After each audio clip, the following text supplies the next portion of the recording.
Hi, இன்றைக்கி டின்னருக்கு pizza தான் செஞ்சுருந்தேன். ஈவினிங் ஸ்நாக்ஸ்க்கு ஸ்வீட் பொட்டேட்டோ பாயில் பண்ணி கொடுத்துட்டேன் பசங்களுக்கு.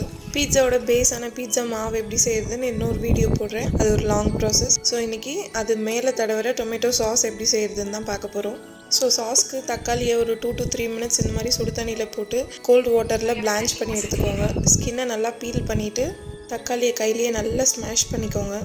உள்ளே இருக்க ஸ்கின் எடுத்து இந்த பீல் பண்ண ஸ்கின்னோட போட்டு அரைச்சி எடுத்துக்கோங்க. அப்போ தான் நல்லா திக்காக இருக்கும். கடாயில் எண்ணெய் ஊற்றி வெங்காயம், பூண்டு, டொமேட்டோ சாஸ், அது கூட oregano, chilli flakes, salt, pepper powder எல்லாம் போட்டு ஒரு 30 minutes வரைக்கும் சிம்மில் வச்சு நல்லா பாயில் பண்ணி எடுத்துக்கோங்க. அடுத்து பேனில் பீட்சா மாவை நல்லா ஸ்ப்ரெட் பண்ணி சாஸை நல்லா அப்ளை பண்ணி ஃபேவரட்டான வெஜிடபிள்னால் கார்ன் அண்ட் மஷ்ரூம் தான் போட்டிருந்தேன், ஆனியனும் போட்டிருந்தேன். மேலே கொஞ்சம் சீஸை தூவி அவனில் வச்சு எடுத்தால் சூப்பரான பீட்சா ரெடி.